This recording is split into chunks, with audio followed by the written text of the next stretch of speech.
आता अभ्यास करत असताना छोट्या छोट्या काही तुमच्याकडून चुका होत असतात अगदी नकळत, आणि त्याचा इम्पॅक्ट आपल्या क्वालिटी अभ्यासाची जी आहे त्याच्यावरती होत असतो. सो आजच्या व्हिडिओमध्ये आपण ते काही पॉइंट्स मुद्दे डिस्कस करणार आहोत की ज्यांचा एक निगेटिव्ह इम्पॅक्ट तुमच्या काही सवयी असतील किंवा न कळत आपल्याला माहित पण नसतं की अरे हे असं होणार आहे का, ह्याचा असा परिणाम होणार आहे. सो असे काही मुद्दे मी तुमच्यासाठी शोधून काढलेले आहेत की ज्याचा निगेटिव्ह इम्पॅक्ट तुमच्या अभ्यासावरती होतो, आणि ते मुद्दे काय आहेत हे आपण आजच्या व्हिडिओमध्ये बघूयात. सगळ्यात पहिली कन्सेप्ट काय असेल जी मी माझ्या मुलीमध्ये पण बघितली आणि आय वॉज शॉक्ड. एसएसटी, आम्हाला एसएसटी खूप अवघड जातं. मग तिनं काय केलं लिटरली की, आणि शाळेमध्ये नाही समजत आहे शिकवलेलं, मग तिनं काय केलं, सुरू केलं रट्टा मारायला. पण मग व्हायचं तेच होऊ लागलं की मध्ये एखादा शब्द विसरला की मग अरे आई पुढचं काय असं. सो तिला मी सांगितलं की बाई हे रट्टा मारणं is not going to help you at all. एखादा शब्द विसरला की पुढचं सगळं ब्लँक व्हायला होतं आणि त्याचा निगेटिव्ह इफेक्ट तुमच्या स्कोअरवरती होतो. सो तुम्ही काय करायचं आहे मग अशा वेळेस, असा तुमचाही एखादा सब्जेक्ट असेल ना कोणता तरी, बऱ्याच जणांचा सायन्स हा विषय असतो, एसएसटी तर हमखास असतो जसा माझाही होता. सो अशा विषयांच्या बाबतीत जे महत्वाची गोष्ट आहे म्हणजे जी काही तुमची थीम असेल तर त्या थीम मधले कीवर्ड्स तुम्ही लिहून टाकायचे आणि त्याच्या भोवतीनं ना एखादी स्टोरी क्रिएट करायची. त्याच्या भोवतीनं एक स्टोरी क्रिएट करायची आणि with the help of that story तुम्ही ती पूर्ण कन्सेप्ट इमॅजिन करून लक्षात ठेवायची आहे. रट्टा बिलकुल मारायचा नाही. रट्टा मारणे अभ्यास करताना, मी हे फार तर तुम्हाला लिहून पण देते. नंबर 1 जो आहे तो आहे अभ्यास करताना रट्टा मारणे, न समजता पाठ करणे, पाठांतर करणे, घुकमपट्टी करणे, असं तुमचे जे पॉइंट्स तुम्ही याला म्हणू शकता. तर ही सगळ्यात पहिली सवय जर तुम्हाला असेल कोणत्याही विषयाच्यासाठी तर ती पहिली बंद करायची आहे. मग नुसती बंद करायची असं सांगू नका, त्याच्या बदल्यात काय करायचं हे पण तर सांगितलं पाहिजे.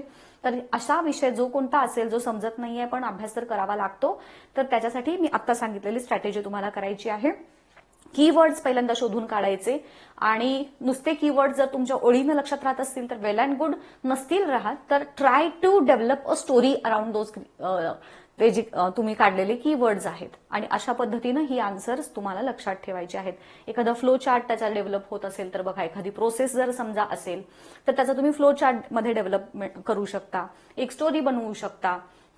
काहीतरी रिडल किंवा ते जे क्रोमॅटिक हे असतात ना की एक सिक्वेन्स, असं हाय ही लाईज बिकॉज मी तुम्हाला शिकवलं होतं पहिले 20 एलिमेंट्स लक्षात ठेवायचं. सो तशा पद्धतीनं तुम्ही काहीतरी करून ही स्टोरी डेव्हलप करून त्या पद्धतीनं लक्षात ठेवायचं. रट्टा बिलकुल मारायचा नाही आहे.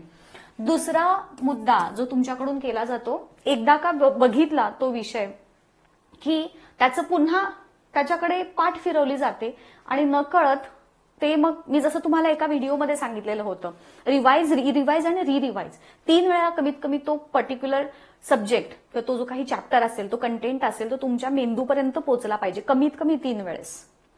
मग हे जर न होता तुम्ही एकदाच केलं रिवाइज, आणि म्हणजे एकदाच तुम्ही वाचलत, नोट्स काढल्यात आणि सोडून दिलत, असं जर केलं तर मात्र त्याचं रिटेन्शन जे म्हणतो ते आपल्या ब्रेनमध्ये होत नाही जितकं व्हायला हवं. आणि ते रिटेन्शन होण्यासाठी त्याची पुन्हा पुन्हा रिव्हिजन होणं गरजेचं असतं, पुन्हा पुन्हा वाचलं जाणं. आता ऑब्व्हियसली तुम्ही सगळं नाही वाचणार आहात. मी तुम्हाला त्या व्हिडिओमध्ये सांगितलेलं होतं की अशा पद्धतीनं तुम्ही शास्त्रीय पद्धतीनं नोट्स आणि अभ्यास करणार आहात. तर त्यात मी तुम्हाला काय सांगितलं होतं, जेव्हा तुम्ही फर्स्ट टाइम बसाल तो विषय घेऊन, तो सब्जेक्ट घेऊन किंवा तो टॉपिक घेऊन, तर तुमच्या हातात पेन आणि पेन्सिल असणार आहे. कीवर्ड्सना पुस्तकामध्ये अंडरलाईन करत जा किंवा तुमच्या नोटबुकमध्ये ते नोट डाऊन करून ठेवत चला. जेव्हा तुम्ही सेकंड टाइम रिवाइज करणार आहात तेव्हा तुम्ही ते नोट डाऊन केलेले शब्द फक्त वाचायचे आहेत, ना की पूर्ण पुस्तक. आणि मग तिसऱ्या वेळेस पण पुन्हा तेच. सो अभ्यास करताना रिवाइज न करणे ही तुमची दुसरी मोठी चूक असू शकते, ज्याचा इफेक्ट, निगेटिव्ह इफेक्ट अगेन तुमच्या पर्सेंटेजवरती होणार आहे. So be aware of that. मग रिव्हिजन न करता काय करायचं आहे हे देखील सोल्युशन मी तुम्हाला सांगितलेलं आहे, त्या पद्धतीनं फॉलो करा. मी शक्य तितक्या अचूक पद्धतीनं आणि जितकं शास्त्रशुद्ध करण्यात येईल, हे सगळे सायंटिफिकली प्रूव्हन मेथड्स आहेत स्टडीच्या, त्यामुळे ह्या प्रत्येकाला, जगातल्या प्रत्येक स्टुडंटला लागू पडतात, हे लक्षात घ्या. म्हणजे तुम्ही ऍव्हरेज स्टुडंट असा, तुम्ही खूप हुशार असा, जगातल्या प्रत्येक स्टुडंटसाठी ह्या मेथड्स ह्या ऍप्लिकेबल आहेत. सो हे माझ्यासाठी नाही असं नाही.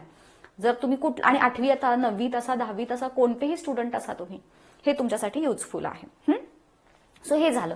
त्यानंतर तिसरा सगळ्यात महत्वाचा जो हे केला जातो तो म्हणजे ऍक्शन न घेता नुसता विचार करत राहणे. म्हणजे मी असं करायला पाहिजे, मी जसं परवाच्या एका व्हिडिओमध्ये पण तुम्हाला सांगितलेलं होतं, मनात नाही विचार करायचं, जे काही असेल ते लिहून काढायचं, त्याला प्रॉपर टाइम टेबलमध्ये कन्व्हर्ट करायचं आणि ते फॉलो करायचं. नुसता विचार करणे किंवा मनातल्या मनात सगळं ठरवणे आणि ऍक्च्युअल कृती न करणे ही तुमची तिसरी सगळ्यात मोठी चूक होऊ शकते किंवा असते, होऊ शकते नाही होतेच, की जस्ट मी म्हणायचं नाही मी उद्या हे करणार, लिहायचं कधी करणार, दिवसातले ह्या वेळेस मी हे करणार, ह्या वेळेत माझं इथपर्यंत हे झालं पाहिजे, हे लिहून काढायचं, त्याला टाइम स्पॅन द्यायचा. नाहीतर असं होतं, मी समजा म्हणजे बघा हे पण मी बघितलंय स्टुडंटच्या बाबतीत. आज रात्री मॅमनी सांगितलं होतं ना त्या व्हिडिओमध्ये की रात्री झोपताना उद्या काय करायचं हे ठरवायचं आहे. मग मी आज रात्री ठरवलं की सायन्सचा मी उद्या केमिकल रिॲक्शन्स अँड इक्वेशन हा चॅप्टर घेणार आहे. झालं, संपलं, मी झोपून गेले. कधी घेणार आहे बॉस, दिवसाच्या कुठल्या वेळेत घेणार आहे, कधी सुरू करणार, कधी संपणार, चॅप्टर घेणार म्हणजे त्यातलं काय मी करणार आहे, हे रिटर्न पाहिजे. जसं मी त्या दिवशी टाइम टेबलमध्ये दाखवलेलं होतं. It will save a lot of your time and energy आणि तुम्हाला मोर फोकस्ड आणि कॉन्सन्ट्रेटेड राहण्यामध्ये ते मदत करतं. सो ही एक गोष्ट झाली जी तुम्हाला कटाक्षानं टाळायची आहे. चौथा महत्वाचा म्हणजे टाइम वेस्ट. एकदा का तुम्ही टाइम टेबल ठरवलं, टाइम टेबल ठरवलं दुसऱ्या दिवशीचं, तर ते कटाक्षानं पाळायचं आहे. अगदीच इमर्जन्सी एखादी आली तरच तिथं तुमचं डेव्हिएशन होईल, अदरवाईज हे ठरवलेलं बरोबर पाळायचं आहे, कितीही कंटाळा येऊ देत. आणि म्हणून हे लिखित स्वरूपात असलं ना की मेंदू पण आपला अलर्ट होतो आणि त्या पद्धतीनं आपोआप काम करतो. मी तुम्हाला 2 दिवसांपूर्वी पोमोडोरो टेक्निक सांगितलेली आहे आणि ती अतिशय युजफुल आहे. म्हणजे मी सांगितलं ना, मी स्वतःही ती वापरते जेव्हा मला कंटाळा यायचं काम करायला. मग मी स्वतःला कामामध्ये फोकस्ड राहण्यासाठी 1-2 दिवस ती टेक्निक तुम्ही वापरून बघा. तिसऱ्या दिवशी आपोआप तुम्ही अभ्यासाला बसताय. 2च दिवस तुम्हाला, 2 ते 3 दिवस काही जणांच्यासाठी लागतील मॅक्सिमम, त्यानंतर तुम्ही आपोआप अभ्यासाला बसणार. सो टाइम वेस्ट हे न करण्यासाठी अगेन तुम्हाला टाइम टेबल बनवायचं आहे. त्याच्यानंतर 5वा महत्वाचा घटक आहे अपुरी झोप.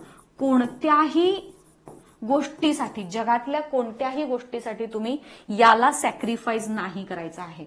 झोप ही प्रॉपर झाली पाहिजे 7 ते 8 तासांची. मग बाकी तुम्ही कुठलाही वेळ त्याच्यात कमी करा. ह्याच्यातला तुम्ही अगदी मी म्हणेन जेवणातला सुद्धा वेळ तुम्ही जेवता जेवता काहीतरी व्हिडिओ बघत जेवाल, ह्या बाबतीत मी तुम्हाला ऍक्सेप्ट करते. पण काहीही केलं तरी झोपेचा वेळ आपल्याला कमी द्यायचा नाही आहे. ब्रेनला कंपल्सरी प्रॉपर रेस्ट ही दिली पाहिजे, सो दॅट त्याचं रिवायरिंग प्रॉपर होणार आणि ते चांगल्या पद्धतीनं तुम्हाला मदत करणार फोकस्ड राहण्यासाठी. एक दिवस तुम्ही कमी झोप घेऊन बघा, दिवसभर आपला आळसात जातो की नाही. सो हे झालं. त्यानंतर 6वी गोष्ट म्हणजे जे घाणेरडं खाणं म्हणजे सात्विक फूड घेणं ही एक महत्वाची गोष्ट आहे. जंक फूड आणि हे आतापुरतं तुम्ही बंद करत आहात. ह्या सुद्धा गोष्टी तुमच्या अभ्यासावरती फोकस्ड राहण्यासाठी तुम्हाला मदत करणार आहात. आणि 6वी गोष्ट मी अशी सांगेन की लॅक ऑफ टाइम टेबल किंवा लॅक ऑफ प्लॅनिंग हे जर तुमच्याकडे असेल